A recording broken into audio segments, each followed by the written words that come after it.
ओम श्री परमात्मने नमः।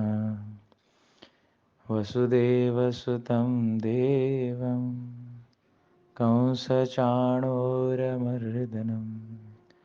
देवकी परमानन्दं कृष्णं वन्दे जगद्गुरुं।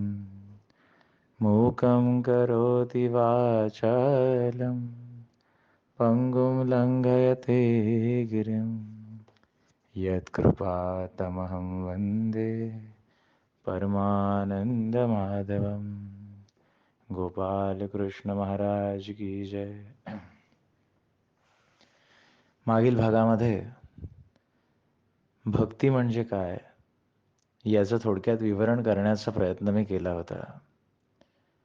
भक्ती याची एका शब्दात जर व्याख्या करायची झाली तर भक्ती म्हणजे प्रेम. प्रेममय वातावरण जिथे आहे ना तिथे भगवंत आहेच. जिथे प्रेमाने भगवंताची उपासना केली जाते, काहीही मनामध्ये कोणत्याही प्रकारची आसक्ती न ठेवता जिथे भगवंताला आळवलं जातं ना तिथे भगवंत आहेच आहे. न मागता तो सगळं काही देतो तिथे. भक्तीमध्ये कधीही आपपरभाव नसतो. एकदा भक्त व्हायचं असं कोणी स्वीकारलं की देव आणि भक्त एकच होऊन गेले पाहिजेत. त्या भक्तीला खरी भक्ती असं म्हटलं जातं. आपण काय करतो, आपण देवाला कोणीतरी परकाय असं मानतो, त्या पद्धतीने आपला व्यवहार चालू असतो आणि मग एकदा परकय असं मानलं की मग आपला व्यवहार चालू होतो. तिथे आपण म्हणतो स्वतःला की आपण फार मोठे भक्त आहोत, मी एवढं करतो, मी तेवढं करतो देवाचं. पण एक लक्षात घेऊया आपण, ज्या क्षणी माझ्या मनात असा विचार येईल की मी भगवंताची एवढी उपासना करतो, संपलं तिथं सगळं. परकेपणा निर्माण झाला तिथे. ज्या वेळेला आपण आपल्या लोकांसाठी काही करतो किंवा स्वतःसाठी काही करतो तेव्हा ती गोष्ट आपल्या लक्षात राहते का? कितीही केलं तरी कमीच असं वाटतं. आणि जर लक्षात राहत असेल आपल्या, आपण किती केलं आपल्या लोकांसाठी, तर तिथे प्रेम नाहीच, तिथे भक्ती नाही, काही नाहीच तिथे. आपलेपणच नाही. जिथे आपलेपण आहे तिथे किती केलं किती घेतलं हा व्यवहार नसतो.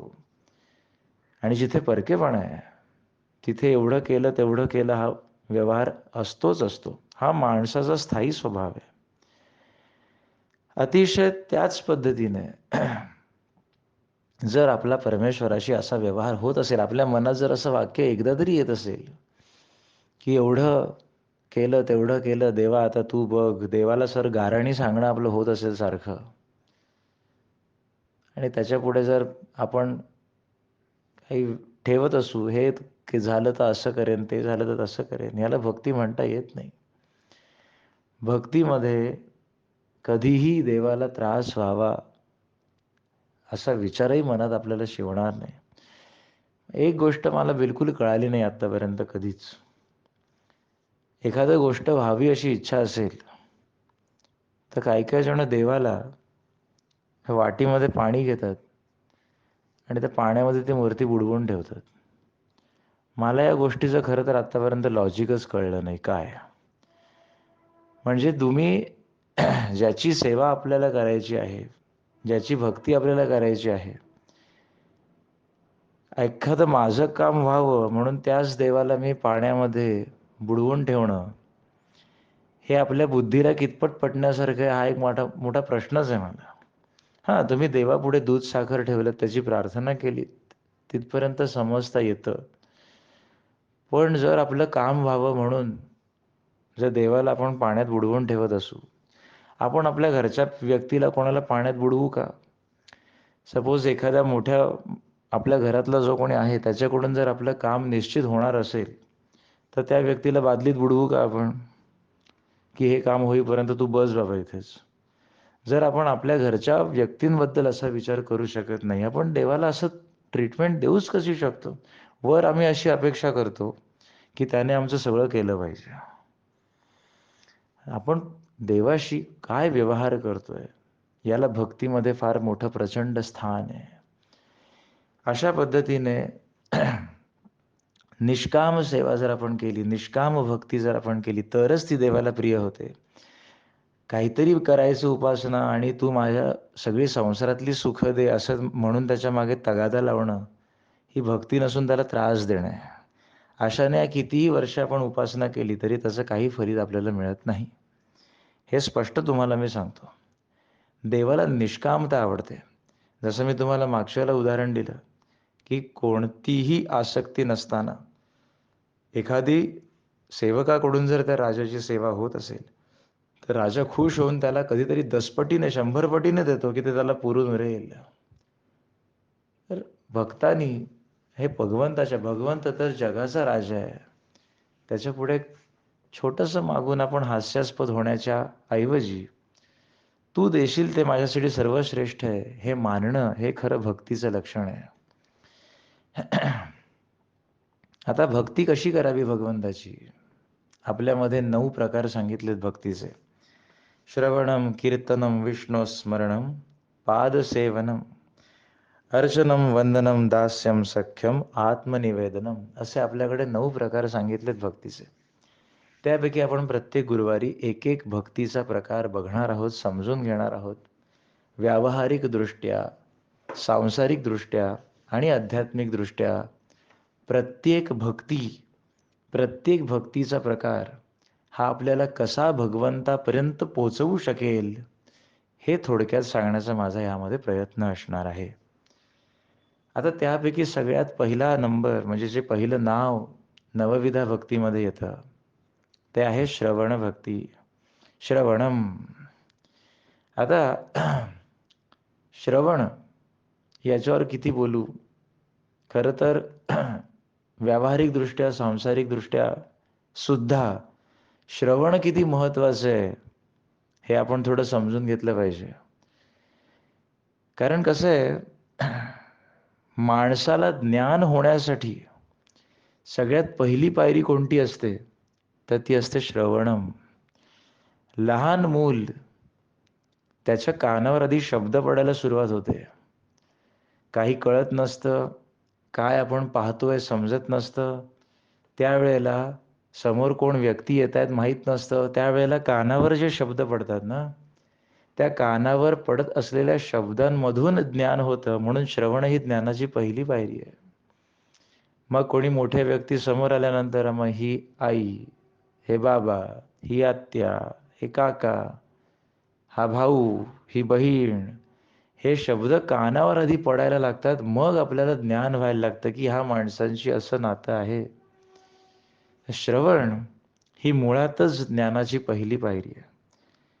म्हणून अध्यात्मामध्ये सुद्धा श्रवणाला फार महत्व आहे, प्रचंड महत्व आहे. दुसरी गोष्ट अशी की श्रवण हे एक प्रकारे अहंकाराला जमीनदोस्त करणार आहे. कारण काय माहिती आहे का, आज कलियुगामध्ये स्थिती अशी आहे की कोणाला ना ऐकूनच घ्यायचं नाही आहे. जो तो उठतो आणि रिप्लाय देण्यासाठीच तयार आहे, रिस्पॉन्स देण्यासाठीच तयार आहे. No one is here to लिसन.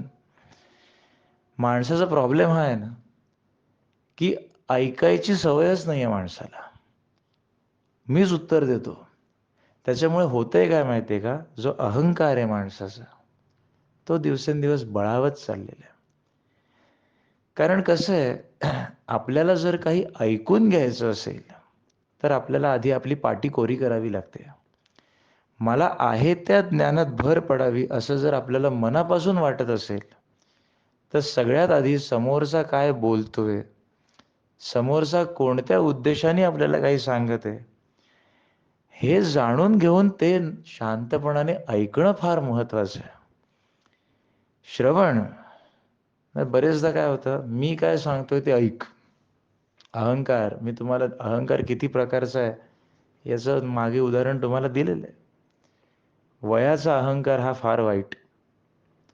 माणूस जसा वयाने मोठा होत जातो तसा तसा अहंकार का दृढ होतो मला खरंच कळत नाही.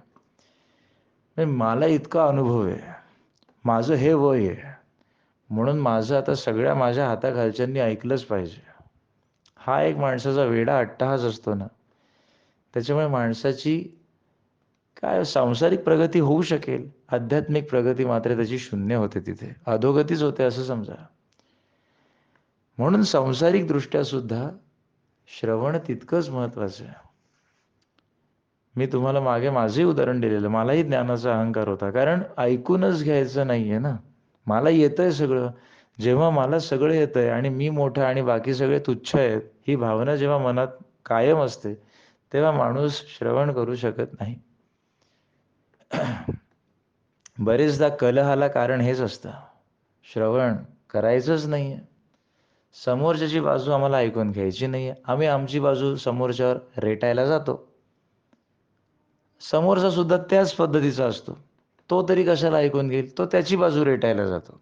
एकूण काय, माणूस जोपर्यंत श्रवण नीट करू शकत नाही ना, तोपर्यंत त्याचा संसारामध्ये तरी निदान अहंकार जाऊ शकत नाही.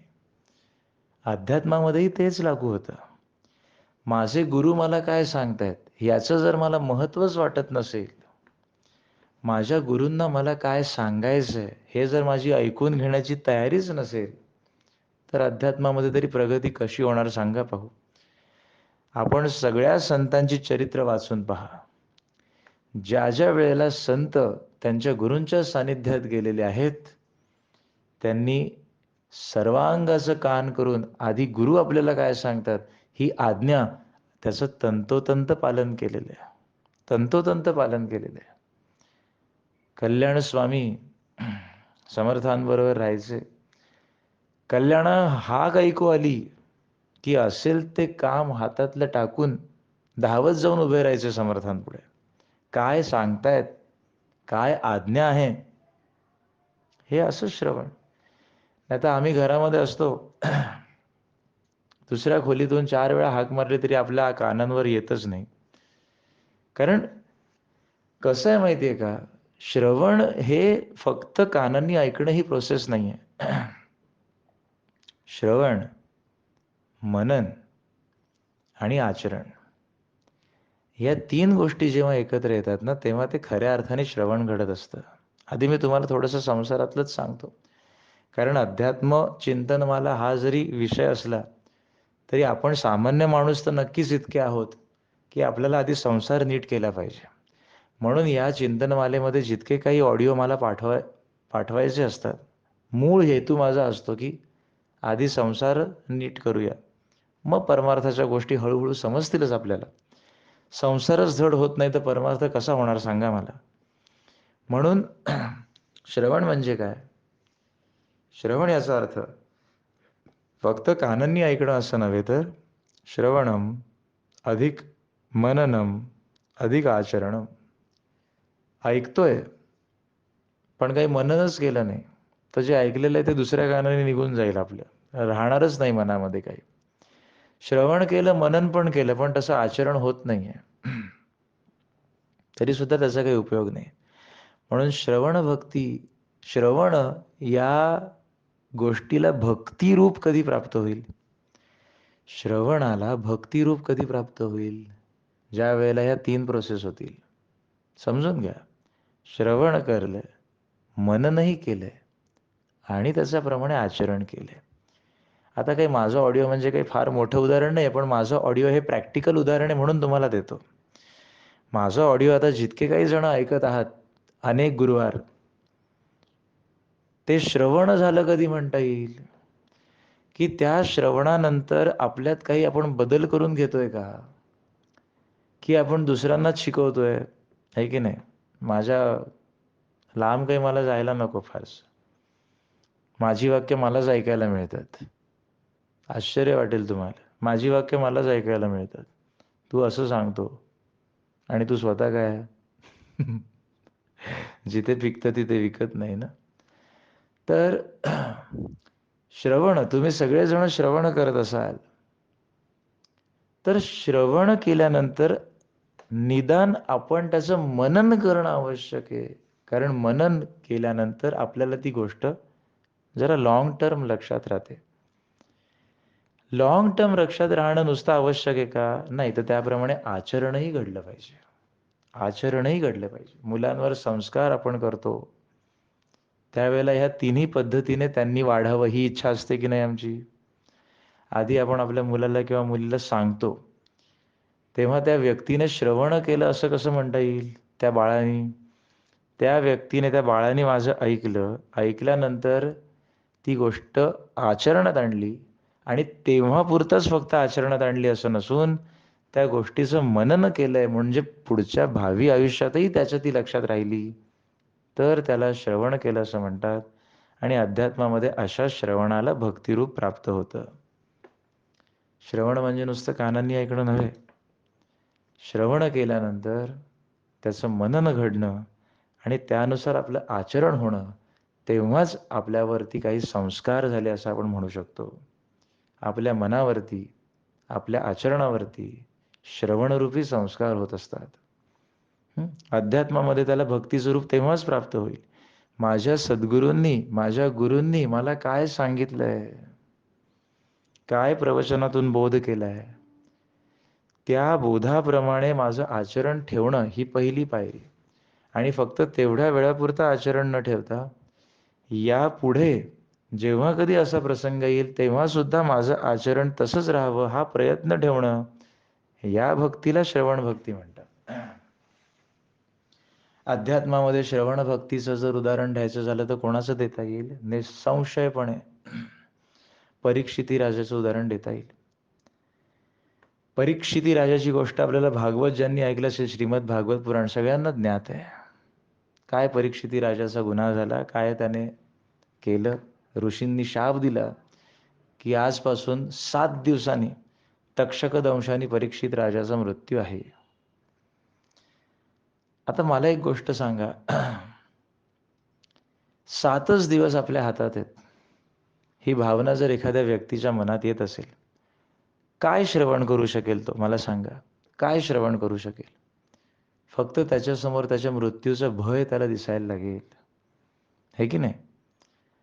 परीक्षिती राजाला सुद्धा फक्त निरोप मिळाला की ऋषींनी शाप दिलेला आहे तुझ्या कृत्याबद्दल, म्हणून तुझ्या हातात आता फक्त 7 दिवस आहेत, 7 दिवसांनी तुझा मृत्यू निश्चित आहे. हे ऐकल्यानंतर परीक्षित राजाला प्रचंड धक्का बसला. कसं आहे ना, माणूस गाफील आहे. या मृत्यू निरूपणावरती मी येईन, आधी आपला भक्तीचा प्रवास होऊ दे. कारण काय ना, लक्षात घ्या, माणूस गाफील आहे. आत्ताचा जो सेकंद चाललाय ना, घड्याळाचा एक सेकंद चाललाय ना, तोच एक क्षण वर्तमान आपल्या हातात आहे. पुढच्या सेकंदाला काय होईल काही कोणाला गॅरंटी नाही, कसली इथे वॉरंटी नाही. आहे तोपर्यंत आहे, म्हणून मृत्यूचं अनुसंधान ठेवणं अत्यंत आवश्यक आहे. परीक्षिती राजालाही ते मृत्यूचं अनुसंधान ठेवता आलं नाही.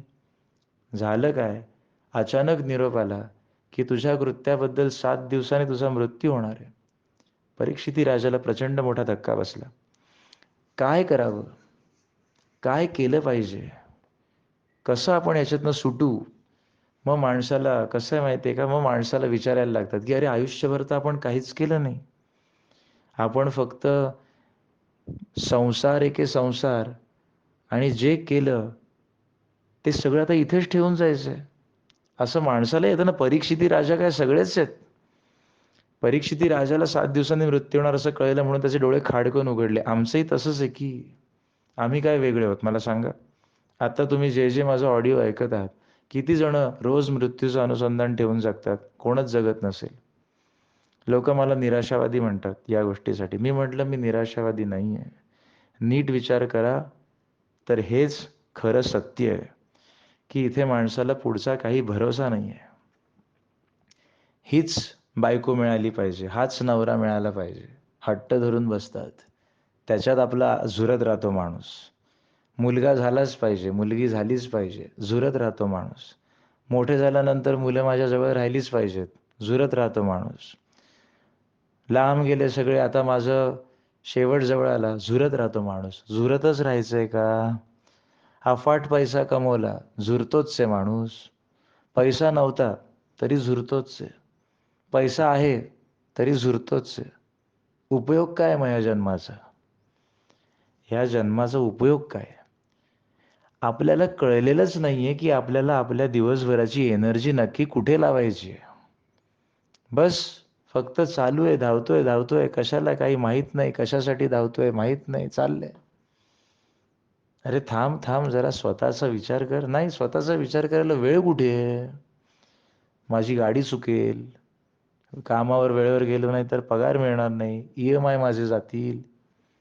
असं धावता धावता धावता एक वेळ अशी येते, खाडकन डोळे उघडतात आपले, की अरे मृत्यू तर समोर दिसायला लागलाय. काय केलं मी आयुष्यभर? ज्या कारणासाठी जन्म होता त्या कारणाचा विचार तरी माझ्या मनाला शिवला का? जर तो माझ्या मनाला एकदाही शिवला नसेल तर आपल्यासारखे दुर्भागी दुसरे कोणी नाही. म्हणजे आपल्याला ही बुद्धी सुद्धा झाली नाही जन्मभर की नक्की जन्म कशासाठी आहे. जन्म काय फक्त आल्यानंतर शिक्षण घेणे, नोकरी करणे, चांगल्या पगाराची नोकरी करणे, अजून मोठ्या पगाराची नोकरी करणे, लग्न करणे, मुलं-बाळं निर्माण करणे आणि आयुष्यभर हेलकावे खात जगणे, यासाठी जन्म दिलाय का भगवंतानी? भगवंतानी जन्म का दिला हे आम्हाला कळतच नाही. तसं परीक्षिती राजालाही कळलं नाही. राजा आहे म्हटल्यानंतर अहंकार असतो. राजा आहे ना मी, राजा आहे मी. त्या ऋषींनी मला बघितलंच कसं नाही, शाप देऊन टाकला. शृंगी शृंगी ऋषींनी च्या आश्रमातून जेव्हा निरोप आला की बाबा रे, तू जो गळ्यात साप अडकवलास त्याचा परिणाम तुला 7 दिवसांनी तक्षक दंशाने मृत्यू येईल. खाडकन डोळे उघडले परीक्षिती राजाचे. 7 दिवस काय करायचं? गेली आई वर्षानुवर्ष काही केलं नाही सत्कर्म, आता काय कसं जमणार? पण पूर्व सुकृत असतं की नाही आपलं, काहीतरी पूर्व सुकृत परीक्षिती राजाचं होतं आणि म्हणून शुकाचार्यांचं तिथे येणं झालं. तेही अर्थात दैवी कृपेनेच. लक्षात घ्या, मरणशय्येवर पडलेलं असताना सुद्धा काही काहींना आपण जीवनात काहीच केलं नाही ही बुद्धी होतच नाही. शेवटपर्यंत त्यांना हेच वाटत राहतं की मीच वागलो ते योग्य वागलो आणि समोरचाच मला दुःखाला कारणीभूत झाला. हे मरणशय्येवर पडेपर्यंत सुद्धा माणसाला असंच वाटत राहतं. अक्षरशः सांगतो, याच्यासारखं दुर्भाग्य दुसरं नाही. जर आपण आपल्या दुःखाचं कारण फक्त समोरच्यालाच कोसत असू, आपल्याला काहीही कळलेलं नाही. आपला शेवट दुःखातच होणार आहे, हे लिहून ठेवा तुम्ही. जोपर्यंत आपल्याला असंच वाटतंय की समोरच्यामुळेच मला दुःख होतंय, तर आपला शेवटही दुःखातच होणार आहे. दैवकृपेने आपल्याला जर बुद्धी झाली, काहीतरी पूर्वपुण्य आपलं सुकृत असेल, तर निदान परीक्षिती राजासारखं तरी निदान आपल्याला जाणीव व्हावी ही इच्छा, की निदान आता शेवट जवळ दिसायला लागलाय, तर डोळे उघडले की अरे आपल्या मृत्यूस आपणच कारणीभूत आहोत, आपल्या दुःखास आपणच कारणीभूत आहोत. दैवकृपेने भगवंत इच्छेने तिथे शुकाचार्यांचं येणं झालं. शुकाचार्य म्हणाले, 7 दिवसांनी तुला तक्षक दंश करणार आहे ना, 7 दिवस तुझ्याकडे आहेत. 7 दिवस एक मनाने सर्वांगाचं कान करून मनात कोणत्याही शंकेला थारा न देता मी जे सांगेन ते श्रीमद भागवत पुराण श्रवण कर. मी तुला खात्री देतो की जरी 7व्या दिवशी तुला तक्षक दंश करेल तरी तू अधोगतीला जाणार नाहीस, तू मोक्ष प्राप्ती पावशील. आता ज्या वेळेला परीक्षिती राजा 7 दिवस भागवत कथा श्रवण करायला तयार झाला, त्याचप्रमाणे सांगणारे सुद्धा शुकाचार्यांसारखे असावे लागतात. आणि म्हणून अध्यात्मामध्ये माणसाने कधीही मनात श्रवण करताना किंतु बाळगू नये. अरे माझ्या गुरुनी तर मला असं सांगितलं, पण गुरुच असे वागतात. हा मनामध्ये जेव्हा किंतु येतो ना, त्यावेळेला आपली भक्ती फोल ठरते, तिथे पूर्णपणे फोल ठरते. गोंदवलेकर महाराजांचा एक अनुभव सांगितला जातो. गोंदवलेकर महाराज म्हणजे आत्मज्ञानी, दुसऱ्यांचं अंतर्ज्ञान जाणणारे सिद्ध पुरुष होते. हे सगळ्यांनाच माहिती आहे. गोंदवलेकर महाराज माहीत नाहीत असं विरळच असतील. तर हे गोंदवलेकर महाराजांचं जसं मी म्हटलं, जिथे पिकतं तिथे विकत नाही ना. हे संतांचं महत्त्व संतांच्याच जवळ असणाऱ्यांना कधी समजतच नाही. आज आम्ही म्हणतो ज्ञानेश्वर तुकाराम असते तर आम्ही आमचा उद्धार करून घेतला असता, पण आज आमच्या आजूबाजूला कोणी परमार्थिक प्रगती करताना दिसत असेल तर आम्हाला त्याला पाय खेचून खाली आणावं असं वाटतं. गोंदवलेकर महाराज त्यांच्या घरच्यांचा काहीतरी एक जमिनीचा वाद चालला होता. त्याच्यामध्ये गोंदवलेकर महाराज त्या समोरच्या व्यक्तीबरोबर भांडत होते. तिथे गोंदवलेकर महाराजांचा एक शिष्य उभा होता. त्याला एवढं आश्चर्य वाटलं. तो म्हणतो की अरे एवढा आत्मज्ञानी सिद्ध पुरुष आणि एका जमिनीच्या तुकड्यासाठी भांडतोय. जो सिद्ध पुरुष आहे त्याला सगळ्यांचं अंतःकरण न सांगता वाचता येतं. हा विचार शिष्याच्या मनात आल्या आल्या गोंदवलेकर महाराजांनी त्या शिष्याकडे मध्येच भांडता भांडता थांबून वळून बघितलं आणि त्या शिष्याला उद्देशून म्हणाले, काय कसं चाललंय नाटक, जमतंय की नाही मला व्यवस्थित? हे वाक्य ऐकल्यानंतर त्या शिष्याच्या अंगावर थंड पाणी पडल्यासारखं झालं. सांगायचा उद्देश काय? ज्या वेळेला संत महंत सद्गुरू आपल्याला उपदेश करतात की हे सगळं जग म्हणजे मिथ्या आहे, त्यावेळेला जर सद्गुरूच आपले काही त्यांच्या प्रारब्ध योगानुसार त्यांच्या आजूबाजूला येणाऱ्या माणसांशी वेगळेपणाने वागत असतील, आपल्या मनात किंतु आला नाही पाहिजे. बऱ्याच वेळेला अध्यात्मामध्ये आपण मार खातो ना, आध्यात्मिक प्रगतीमध्ये ते शंकाच मुळामध्ये मनात निर्माण होतात ना, त्या शंकाच आपल्याला हानिकारक ठरतात. आता मी एक शिक्षक आहे, माझ्यासमोरही विद्यार्थी बसतात, परंतु ज्या विद्यार्थ्यांच्या मनामध्ये शंका उत्पन्न होते की अरे शिकवू शकतील की नाही शिकवू शकतील, म्हणजे मी SSC बोर्डाचा शिक्षक आहे. ICSE बोर्डाची एन्क्वायरी एकदा माझ्याकडे आली होती.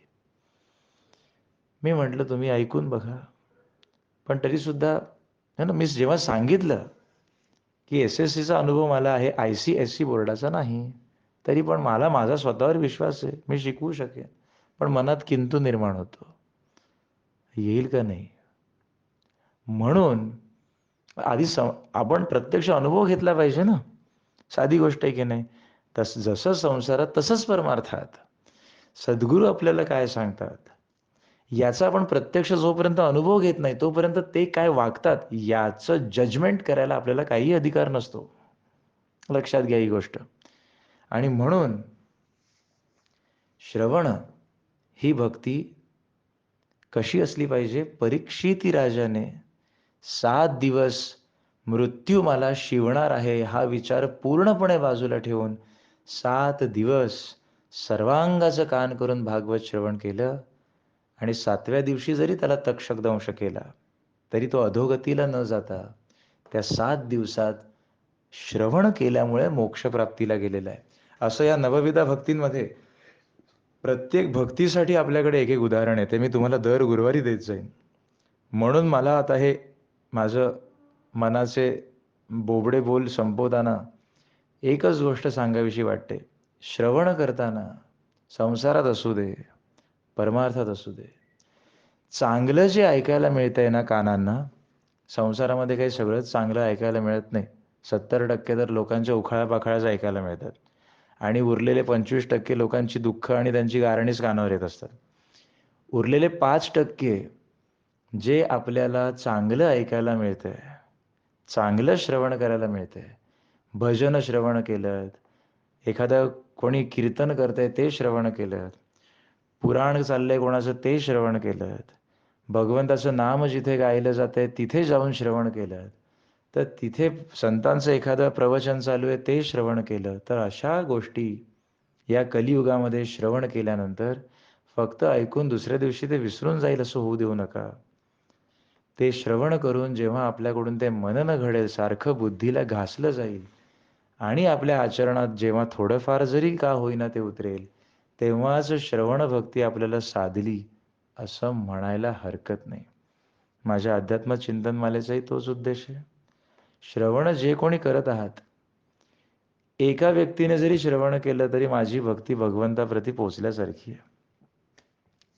त्या एका व्यक्तीने श्रवण करताना जर मनन केलं आणि त्याप्रमाणे आचरण ठेवण्याचा जर प्रयत्न केला, बुद्धीला घासून घासून घासून जर आपण चकाकी आणण्याचा प्रयत्न केला तर या अध्यात्म चिंतन मालेला काहीतरी सार्थक झालं असं मी म्हणेन. लक्षात घ्या, श्रवण अत्यंत महत्त्वाची पहिली पायरी आहे. जर आपल्याला खरंच भगवंताचं लाडकं व्हायचं असेल तर त्यांनी जे सांगितलंय ना ते आधी ऐकायला शिका. भगवद्गीता, भगवद्गीतेत काय सांगितलंय? काय ते संस्कृत मला कळत नाही, ऐकून तर पहा. मराठी अनुवाद ऐका. वाचन करणं हे सुद्धा एक प्रकारचं श्रवणच आहे. श्रवण म्हणजे काही अगदी असा शब्दशः अर्थ घेऊ नका की कोणीतरी बोललंय आणि मी ऐकतोय. आपलं आपणच श्रवण, आत्मश्रवण करणं, की मी आता काही वाचतोय ते सुद्धा माझ्या मनाला जेव्हा मी सांगत असतो की नाही, मी वाचत असतो तेव्हा मी स्वतः माझ्या मनाला सांगत असतो. जर आपण स्वतः आपल्या मनाला काहीतरी सांगतोय तेव्हा मन श्रवण करतच आहे. म्हणून श्रवण भक्ती ही फार महत्त्वाची पायरी आहे. जे जे 95% वाईट कानावर पडतंय त्याचा मनावरती परिणाम होऊन देण्याच्या ऐवजी 5% दिवसभरामध्ये काही चांगलं ऐका, चांगलं श्रवण करा. आज आपल्या हातात मोबाईल असतो, हेडफोन्स असतात. YouTubeवरती जाऊन काहीतरी धांगडधिंगे बघण्यापेक्षा किंवा काहीतरी उगाच मनाला चलबिचल करणाऱ्या गोष्टी बघण्यापेक्षा जर आपण त्या YouTubeवर जाऊन सुद्धा काही प्रवचनं, काही कीर्तनं, काही अभंग, काही भजनं ऐकली, तर त्या श्रवणाचा आपल्याला फायदा होऊ शकतो. सतत तेच ऐका असं माझं म्हणणं नाही, पण निदान दिवसातून काही वेळ काढून का होईना ते ऐकणं व्हावं ही माझी इच्छा आहे. कारण आवड जेव्हा असेल, महत्त्व जेव्हा पटेल, तेव्हा माणूस सवड काढतो हा माझा अनुभव आहे. तर ही अशी श्रवणभक्ती तुम्ही अत्यंत आदराने श्रवण केलीत म्हणून माझा तुम्हा सगळ्यांना मनापासून नमस्कार आहे. पुढच्या गुरुवारी आपण पुढच्या भक्तीचं म्हणजे कीर्तन भक्तीचं आपण उदाहरणासकट विश्लेषण पाहणार आहोत. आता इथे विरामायचं आहे. ओम श्री परमात्मने नमः.